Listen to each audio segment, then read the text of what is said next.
On June 22nd, exactly at 4 o'clock, Kiev was bombed. We were told that the war had begun. These words have been well known to us since our distant childhood. Soviet propaganda left a colossal mark, which even after a generation still remains in the hearts of many naive people, even after the collapse of the USSR. But what would these people say if they found out that Stalin himself was planning to attack Germany and Hitler just beat him by 2 weeks? What would citizens raised on Soviet and post-Soviet narratives about the sacred and just Great Patriotic War say if they knew that the USSR had been preparing for many years to seize and Sovietize all of Europe? What would those hotheads say if they had even heard a whisper about the Great Liberation Campaign to the West that the Kremlin dictator was preparing in the summer of 1941? Today I will reveal the Holy of Holies, one of the greatest secrets in the history of the USSR, the events that preceded the start of the war with Germany and their further consequences. We will talk about how Stalin carefully and deliberately prepared for the invasion of Europe and how only Hitler's preemptive strike completely turned the entire course of events upside down. We'll look into it, including the evidence for this theory.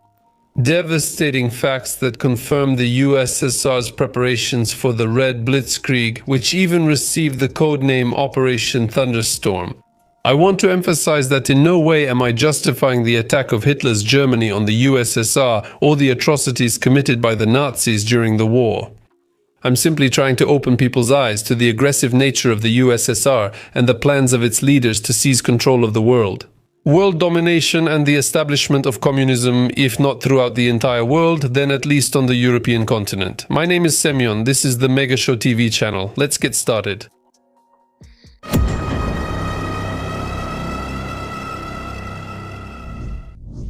What is Operation Thunderstorm and who is Viktor Suvorov? Viktor.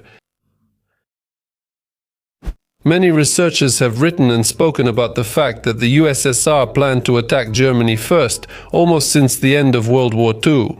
However, back then, let's say, they were not in the mainstream, and in academic circles they were mostly seen as outsiders and fantasists. Therefore, the publication of Viktor Suvorov's book Icebreaker at the end of the 1980s. Самые настоящие информационные бомбы. In this study, the author fundamentally re-examined, reviewed and criticized the views commonly accepted in the USSR regarding the causes that led to World War II. In his opinion, the main reason was not at all the well-known ideas of Hitler about revenge and the conquest of living space for the Aryan race, but the covert policy of Joseph Stalin aimed at seizing the countries of Central and Western Europe and establishing communist regimes there, in accordance with the well-known and widely declared plans of the Bolsheviks to export the world revolution to all countries of the world. A few words about Viktor Suvorov himself. His real name was Vladimir Rezun. He was a professional career intelligence officer. Not like KGB Lieutenant Colonel Putin, but a real one, since he worked on the territory of the hostile West. But in 1978 he became deeply disillusioned with the ideals of communism and fled to the United Kingdom. There he took up literary and journalistic work. He took the pseudonym Viktor Suvorov. In the USSR he was declared a traitor and sentenced to death in absentia. Actually, Viktor Suvorov wrote many books, but the most interesting among them are the already mentioned Icebreaker and its sequel Day M. They examine in detail the plans of Stalin and his inner circle to start World War II, which was supposed to inevitably end with a victorious liberation campaign by the Red Army, into the territory of Germany, Romania, France, Germany again, and so on, all the way to the shores of the English Channel and the Strait of Gibraltar. After analyzing and comparing a large number of sources, Viktor Suvorov came to a clear and specific conclusion that Stalin was planning to attack Germany on July 6, 1941. And, after crushing the might of the Wehrmacht, to rush deep into Europe, carrying forward the red banner of Marx, Engels and Lenin, as well as all the delights of Soviet socialist life. In history, this grand event was supposed to be called Operation Thunderstorm. But Hitler and his generals turned out to be more cunning and delivered their preemptive strike 14 days earlier. History took a different path, but traces of preparation for the Red Blitzkrieg have still been preserved. That's exactly what we'll look at today. The USSR is a temporary state. Yes, you heard that right. The USSR really was a temporary state. At least that's how its creators saw it in the early 1920s. Lenin, Trotsky, Kamenev, Zinoviev, and Stalin, who was already striving for power at that time. And there's nothing surprising about that. After all, Karl Marx once taught that the world proletarian revolution should happen simultaneously in all countries, or at least in most of them. Later, Grandpa Lenin adjusted this theory, stating that the communist dictatorship could first be established in one country and then spread to its neighbors. The Bolsheviks directly called such aggressive plans the export of revolution. They managed to accomplish the first point, though with some difficulty. Through civil war and the harshest Red Terror, the Bolsheviks still managed to keep power in their hands. But the second point just wasn't working out, it wasn't happening. Most European workers did not want to overthrow the capitalists and set up communist regimes. Attempts to carry out a Soviet-style revolution in Germany and Hungary ended in complete failure, because the majority of the population absolutely did not want to experiment with building a society of total equality on their own land and preferred to live their usual traditional lives, with private property, legal business, and parliamentary democracy. The last major attempt to export the revolution into the very heart of Europe was the Polish-Soviet War. In the summer of 1920, a huge Bolshevik horde rushed to the west, destroying everything in its path. But the courageous Poles did not allow Europe to be Sovietized, nor their own country in particular. The legendary Battle of Warsaw, better known as the Miracle on the Vistula, broke the first Red Blitzkrieg. It stopped it dead in its tracks. And this shocked the Bolsheviks, since their ideology claimed that Polish workers and peasants would definitely rise up against the exploiting lords. After all, Marx and Engels claimed that the proletarians have no homeland, but it turned out to be exactly the opposite. Both the noble Szlachta and the simple workers stood shoulder to shoulder near Warsaw. In the future, when planning his Red Blitzkrieg, Stalin would take this factor of national consolidation into account. In any case, by 1922, the Bolsheviks found themselves in deep trouble, and when creating the USSR on the ruins of the Russian Empire, they were simply trying to buy time, so that later they could regroup, gather strength, and once again go into battle under the red banner against the damned imperialists. For now, they could temporarily be satisfied with 1/6 of the Earth's landmass, and at the same time, pretend to be a peace-loving state. To hide their aggressive ambitions beneath an outward gloss, for the time being. Hitler, the icebreaker of revolution. When planning a new liberation campaign in Europe, Stalin took into account the mistakes of previous years. He understood that even with a super-powerful and technologically advanced Red Army at his disposal, which was, in fact, the purpose of the famous industrialization, a direct attack on any European country, let alone several at once, would be, to put it mildly, counterproductive. Because the victims of aggression could very well unite, forming a single alliance, an anti-Soviet coalition. The factor of a common enemy always has a colossal effect.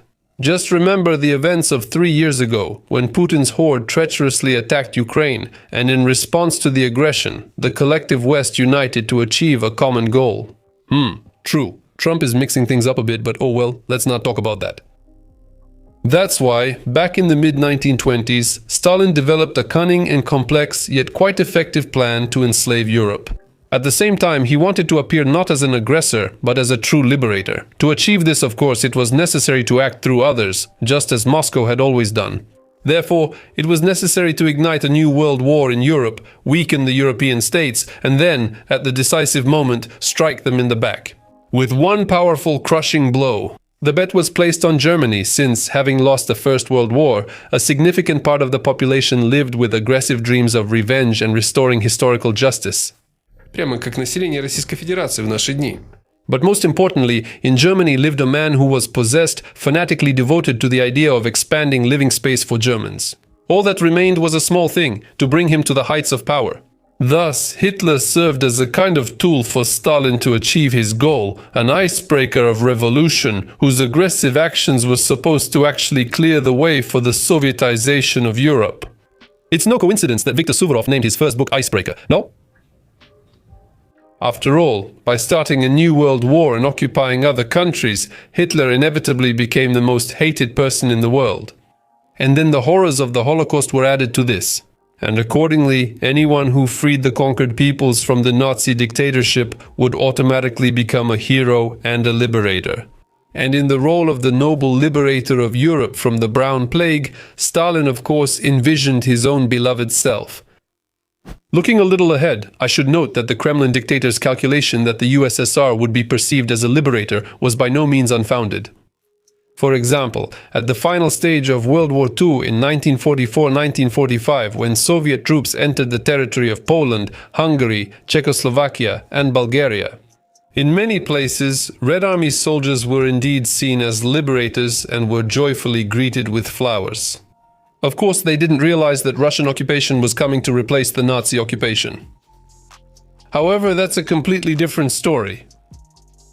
Yes, and just a few words about how exactly Stalin helped Hitler come to power. The fact is that at the end of 1932, two major German parties, the Communist and the Social Democratic, could very well have joined all their efforts, and thus prevent the Nazis from coming to power, at least by legal parliamentary means. But for the leader of the German Communist Party, Ernst Thälmann, a categorical ban came from Moscow on forming a parliamentary coalition with the Social Democrats and other parties. And as a result, Hitler became Reich Chancellor, established a totalitarian regime, and destroyed all political opponents, including the communists. So, for the sake of realizing his ambitious plans, Stalin sacrificed his loyal German henchmen. But then again, what is there to be surprised about? As the saying goes, the death of one person is a tragedy, the death of millions is just a statistic. To strike the enemy on his own territory and with little bloodshed, another piece of evidence of the Soviet leadership's aggressive plans was its actual military doctrine. It was finally formulated and officially announced in 1936 by Stalin's henchman, Marshal Voroshilov. The essence of this doctrine was that in the event of war, the Red Army would beat the enemy with little bloodshed. But how could this be achieved? The answer is extremely simple, only by attacking another country. A liberation campaign by the Red Army would ensure the security of the USSR's own territory, and the element of surprise would increase enemy losses and thus reduce its own. In a just defensive war, it is impossible to achieve these conditions. The fact that the USSR was preparing specifically for an offensive expansionist war is also evidenced by the kind of military equipment that was given preference. Soviet strategists of those years focused on forming fast mechanized units, and their main tool was, of course, tanks. T-18, T-26, T-35, T-37, AT-38, T-40 KV-1, BT-2, BT-5, BT-7. This is far from a complete list of armored vehicles that were designed and produced even before the start of World War II. No other country in the world had such a range of tanks in the 1930s because no one else was preparing for an aggressive war. The exception was Germany, which was also preparing for an offensive war and therefore also focused on tanks. But even the German military-industrial complex lagged behind the USSR in both tank variety and quantity. But, for example, France was not preparing to attack at all, and therefore focused its main efforts and resources on building a deep, fortified border system of defensive structures, better known as the Maginot Line. At the same time, tank production in France was financed on a residual basis, because French generals were preparing only for defense. The same goes for aviation. In the second half of the 1930s, bombers, not fighters, became the most widespread aircraft in the USSR. DB-3 IL-4 and T-40 PE-2 TB-1 TB-3. This list could go on for a long time. So why did such a disparity occur? It's very simple. If you're preparing for a defensive war, you'll focus on fast and maneuverable fighters that allow you to engage in air battles against the aggressor. But if you're confident that air superiority will be on your side, it's most advantageous to produce as many bombers as possible, which can carry a large bomb load and strike deep into enemy territory. And how do you quickly achieve air superiority? That's right, you need to strike first and bomb enemy planes while they're still on the airfields and in the hangars. Look, that's exactly how Russia wanted to destroy Ukrainian aviation on February 24th, 2022. Then, instead of aerial bombs, missiles were used, so progress has moved forward, but the aggressive nature of Moscow has remained unchanged. The Molotov-Ribbentrop Pact, the true meaning. We have already discussed the topic of the secret and treacherous division of Eastern Europe between Hitler and Stalin in many videos. I strongly recommend watching them so that you have no illusions about the peacefulness of the USSR. But Viktor Suvorov in his research claims that the true meaning of the Molotov-Ribbentrop Pact was actually something else. Stalin's annexation of Western Ukraine, Western Belarus, and the Baltic states was nothing more than a diversion for Hitler. And the true significance of this shameful document was in establishing a common Soviet-German border. Only in this way could an attack be launched, and even more so, a surprise attack. And it's hard to disagree with this point, because before the start of World War II, neutral countries separated the USSR and Germany, first and foremost Poland. There was no common border at that time. And that's why, if Hitler had tried to attack Stalin or vice versa, they would first have had to crush Poland, destroying this dividing barrier. And this would inevitably slow down the offensive potential of the aggressor. During this time, it would be quite possible to prepare for defense, and the invasion would not be so sudden and overwhelming. This problem can be explained in the simplest terms. Imagine that you and your arch-enemy are separated by a deep and wide river. If you are afraid of the enemy's advance and are preparing for defense, then the river is an ideal protective barrier for you. But if you are preparing to attack, then for you, Эта река – это преграда, которая будет... it will seriously hinder your advance. And for Hitler and Stalin, Poland became such a river. If the Soviet leadership had truly feared an attack from Germany, as official propaganda later loudly proclaimed, then Moscow should not have touched Poland under any circumstances. On the contrary, they should have supported it. If not materially, then at least diplomatically, because even a hostile capitalist Poland is naturally a barrier in the path of an aggressor. Just as in 1920, Poland became a barrier to the advance of the Red Army into the heart of Europe. As you can see, Stalin and his inner circle quickly learned from the mistakes of their predecessors. Why did Zhukov's plans fall through? In January 1941, the future Marshal of Victory and Butcher in one person, Georgy Zhukov, became the new chief of the General Staff of the Red Army. And immediately, the work of the main Soviet strategists intensified with renewed vigor. They worked very intensively, 12 to 14 hours a day. Meetings often dragged on until late at night or even until morning. Zhukov did not spare his subordinates, even if they were generals. Many Soviet military leaders recalled these facts years later. But what exactly were Zhukov and his team so seriously engaged in? The answer to this can be found in Zhukov's own memoirs. They were preparing a detailed plan of action in case of war. On June 22nd, Germany attacked the USSR, and in those 5 months, it would have been quite possible not only to develop a defense plan, but Zhukov was left in a state of emptiness. It would have been good to dig in and prepare to repel the enemy's aggression. There was more than enough time for this, especially since the Soviet generals were literally working themselves to exhaustion. So why then, in the first months, especially the first weeks after the German attack, was there such disorder and unprecedented chaos at the front, the likes of which would be hard to find in world history? Although actually you can find something similar. It was exactly this kind of chaos that Putin's men experienced in February 2022 when they realized there would be no parade on Kreshchatik. And in both cases, the reason was a complete lack of preparation for such a turn of events. So, what conclusion can we draw? That's right, there was no defense plan for the USSR at all, because Zhukov and his subordinates were developing a plan that was completely opposite in its essence, an attack plan, the plan for Operation Thunderstorm. The plan for the great victorious liberation campaign of the Red Army, which ultimately remained only on paper, and then even the paper was burned, because it was no longer needed, and to appear innocent and harmless to future generations. And if anyone still has any doubts about this, just think logically.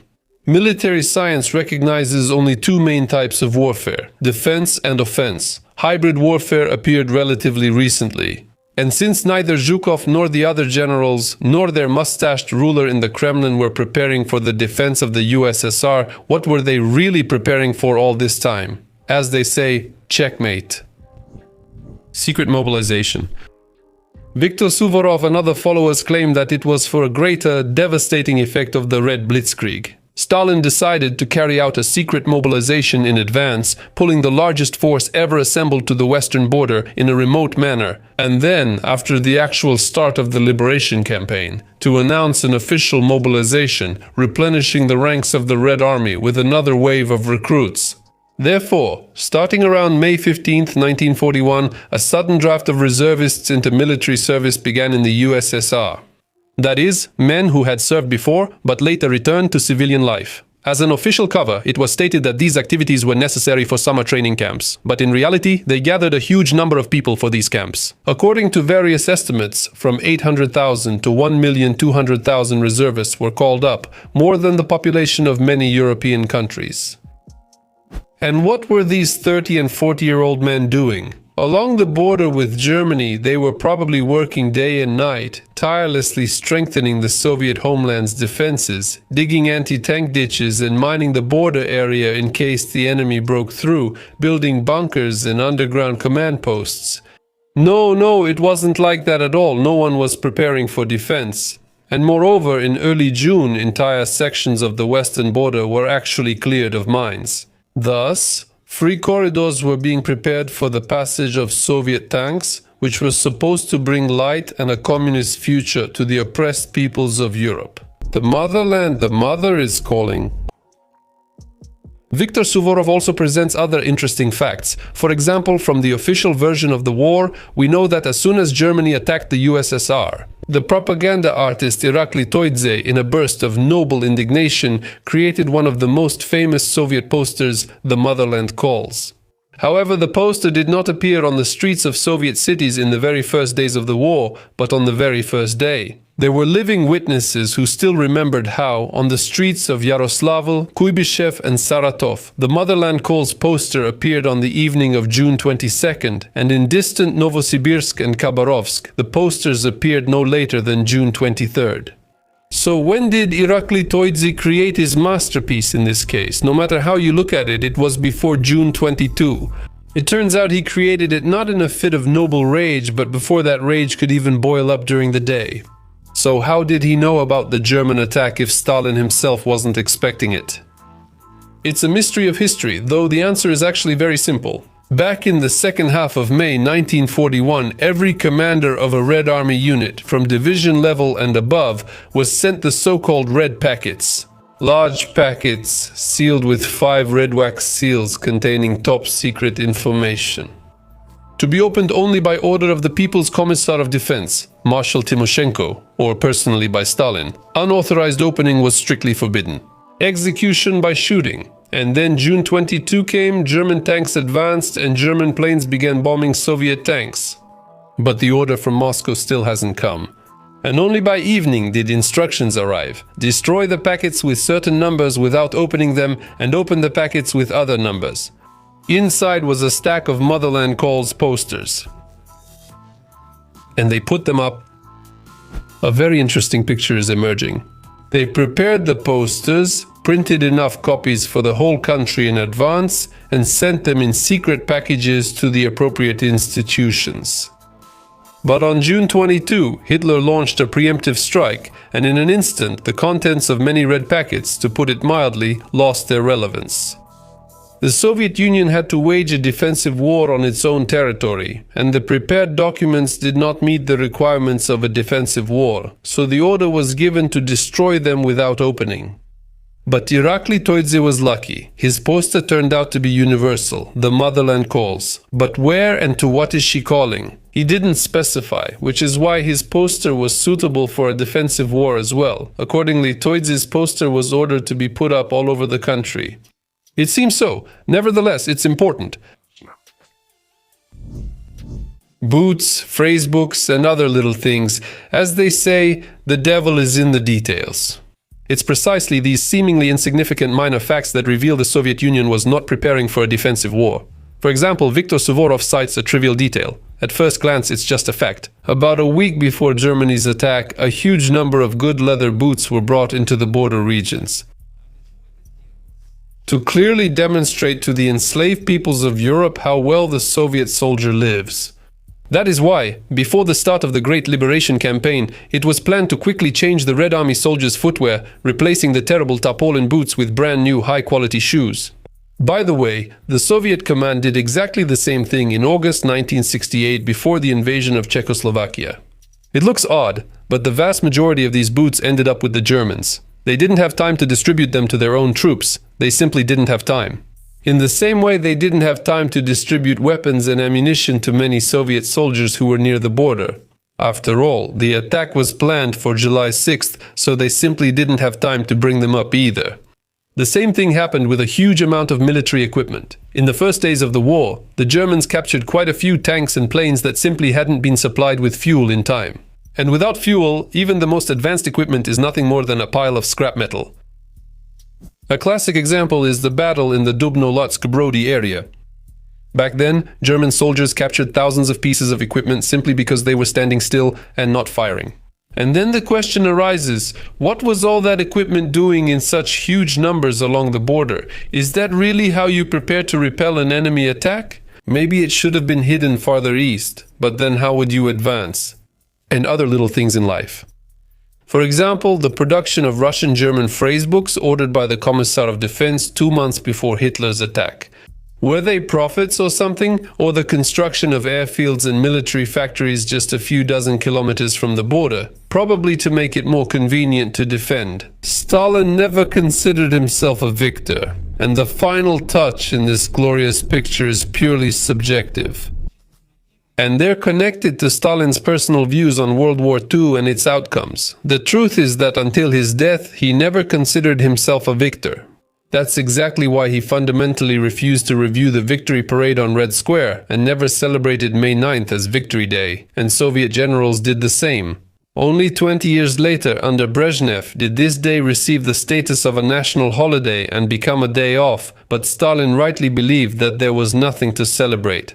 Contrary to all official propaganda narratives, the leader of the peoples did not see the raising of the red banner as a true victory. For him, let's say, it was far too little. Stalin was not counting on such a modest result when he was preparing for World War II, for almost 2 decades. His ambitions were far to the west, on the Champs-Élysées, near the Colosseum, or on the waterfront of Lisbon. But instead, he had to settle for half of Europe, and not even the most developed part. And all of this at the cost of nearly 30 million of his own citizens killed. And most importantly, as a result of World War II, the Free West survived, the World Proletarian Revolution once again did not happen, and everything that Stalin planned to destroy back in the summer of '41 survived. A free democratic society and state had to coexist with each other, whether they wanted to or not, during the Cold War. However, when there is fair competition between totalitarian Soviet rule and Western-style democracy, people almost always choose the latter. A vivid example is the Berlin Wall. So people always flee from socialism. They don't want to live as they're told from above, endure shortages, repression, and other inevitable joys of a society of total equality. Stalin wanted to build such a society in Europe, but Hitler beat him to it by just 2 weeks. That's all from me. I'll see you all in the comments. Goodbye, everyone.